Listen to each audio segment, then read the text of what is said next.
अस्सलाम वालेकुम। मैं डॉक्टर इजाज़ इंजम हूँ। मैं पिछले दिनों अमेरिका गया हुआ था और आज ही मैं वापस आया हूँ 1 हफ़्ते के बाद। और इंशाअल्लाह अभी 3-4 दिन और हमारा हॉस्पिटल खुला है, उसके बाद फिर ईद की छुट्टियाँ हैं और फिर 15 अप्रैल को हम दोबारा अपना हॉस्पिटल शुरू करेंगे। तो हमारे जो भी क्लाइंट हैं उनके लिए ये एक मैसेज है। और मेरा अमेरिका जाने का मकसद ये था कि सरगोदा और लाहौर में जो एक लेडी डॉक्टर हैं जो स्टेम सेल के नाम पर लोगों को लूट रही हैं, उनके लिए डेटा कलेक्ट करना कि जो अमेरिका में स्टेम सेल और एंड्रोलॉजी से मुतल्लिका इदारे हैं वो इस ट्रीटमेंट के बारे में क्या कहते हैं और उनसे डेटा कलेक्ट करना और रिटन उनसे दस्तावेज़ लेकर आना ताकि मैं जो पाकिस्तान की अदालतें हैं उनको ये पेश कर सकूं। तो अल्हम्दुलिल्लाह ये डेटा हमारे पास आ गया है और मेरे वकला की टीम ने जो मुझे 9 क्वेश्चन दिए थे उनके तमाम के सवालात के जवाब उन्होंने दे दिए हैं और आज मैंने अपने वकला को वो मेल कर दिए हैं। तो ये मैंने इन लेडी डॉक्टर के ख़िलाफ़ अदालत में भी मुकदमा दायर किया है ताकि बहुत सारी जो लोग हैं उनके लुटे हुए पैसे उनको वापस मिल सकें और ना सिर्फ उनके पैसे वापस कर सकें बल्कि उसके नतीजे में उनको जो नुकसान हुआ है, जो उनका वक्त ज़ाया हुआ है और जो उनका डैमेज हुआ है उसका हर्जाना भी उनको दिया जाए। तो ये मैं समझता हूँ कि मेरे लिए एक बहुत बड़ी एक कामयाबी है कि मैं इतने दूर जाके अपने अवाम के लिए, अपने लोगों के लिए और उनकी खुशियों के लिए मैं गया हूँ ताकि ये अवाम अपना मुकदमा जीत सके। और ये वगरना कोई टीवी के ऊपर बैठ के एक ऐसी ट्रीटमेंट के बारे में कहे कि ये जनाब कोई ट्रीटमेंट है, हालांकि पूरी दुनिया में कोई ऐसी स्टेम सेल की ट्रीटमेंट नहीं है, अमेरिका में भी नहीं है, किसी और मुल्क में भी नहीं है। और किसी एक शख्स को कैमरे के सामने बैठा के या बच्चों को बैठा के और उसके बाद उनसे कहलवाया जाए कि जनाब मेरा स्टेम सेल कामयाब हो गया है और ये देखें जी मेरा बच्चा भी पैदा हो गया है। ये सारी गलत चीज़ें हैं। ये हक खतीब स्टाइल की एक एडवर्टाइजमेंट है जिसका कोई वजूद नहीं होता और ये सिर्फ लोगों को गुमराह करने के लिए ये चीज़ें होती हैं। तो इन लेडी डॉक्टर्स ने भी लोगों के साथ ऐसा ही किया है और बेचारे सादा लोगों के लिए उन्होंने आज नहीं, कल नहीं, महीना नहीं, कई सालों से उनको लूटा है इस नाम पर। तो अल्लाह ने मुझे तौफीक दी है क्योंकि मैं भी IVF एक्सपर्ट हूँ और मैंने सारी ज़िंदगी अमेरिका में साइंटिस्ट के साथ काम किया है। और मीरपुर आज़ाद कश्मीर में हमारा भी एक नॉन प्रॉफिट चैरिटी का एक ऑर्गेनाइजेशन है जिसमें हम लोगों का IVF करते हैं।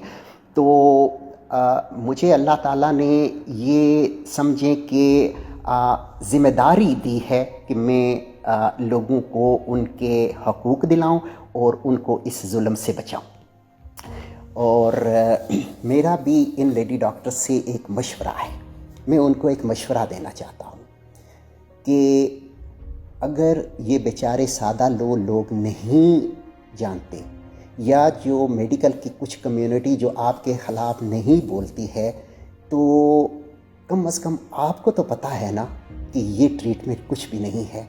आप तो जानती हैं ना कि ये लोगों को इस नाम पर वैसे ही लूटा जा रहा है।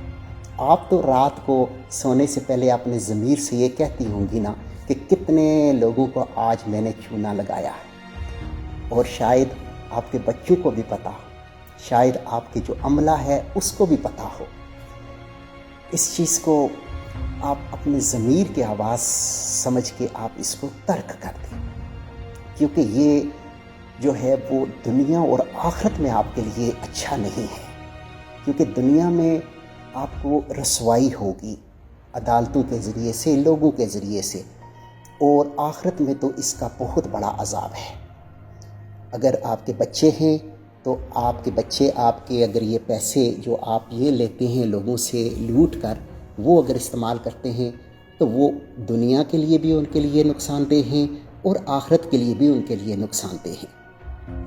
اور اگر آپ کے والدین فوت ہو گئے ہیں تو ان کے لیے بھی عذاب کا ذریعہ نہ بنے، کیونکہ یہ جو انسان ہوتا ہے وہ اپنے والدین کے لیے ایک صدقہ جاریہ ہوتا ہے، ان کی وفات کے بعد بھی اس کے اچھے کام ان کے لیے سکون کا باعث بنتے ہیں، اور اگر اس کا الٹ ہو جائے تو ان کے لیے بھی ایک انسان ان کے لیے قبر میں جہنم کی آگ کا جو ہے وہ ایک پیغام بن کے آتا ہے۔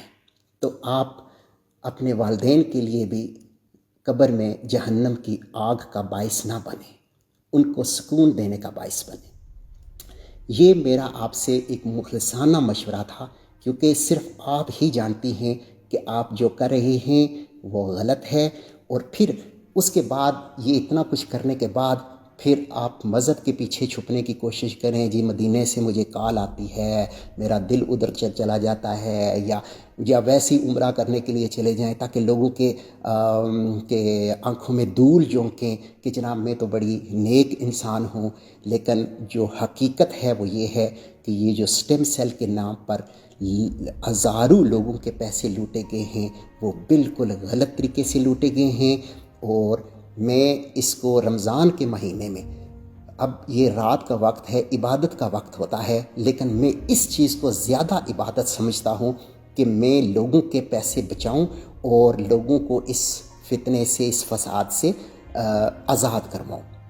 تو امید ہے کہ یہ عدالتیں میرا یہ جو ہارڈ ورک ہے اس کو ضرور کنسیڈر کریں گی اور ان لوگوں کو انصاف دیا جائے گا۔ اگر میں جیت گیا تو میں سمجھوں گا کہ میں کامیاب ہو گیا ہوں اور پاکستان کا عدالتی نظام جیت گیا ہے، لیکن انشاءاللہ مجھے پاکستان کے عدالتوں پر اور پاکستان کے ججز پر، پاکستان کے ڈاکٹرز پر پورا بھروسہ ہے کہ وہ اس معاملے کی پوری تفتیش کریں گے اور اس کے بعد جو بھی ان کو سزا ہوگی ان کو ملنی چاہیے۔ میں ڈاکٹر اعجاز انجم ہوں، mother and child international hospital Mirpur سے، اور میری باتیں سننے کا بہت شکریہ۔ خدا حافظ۔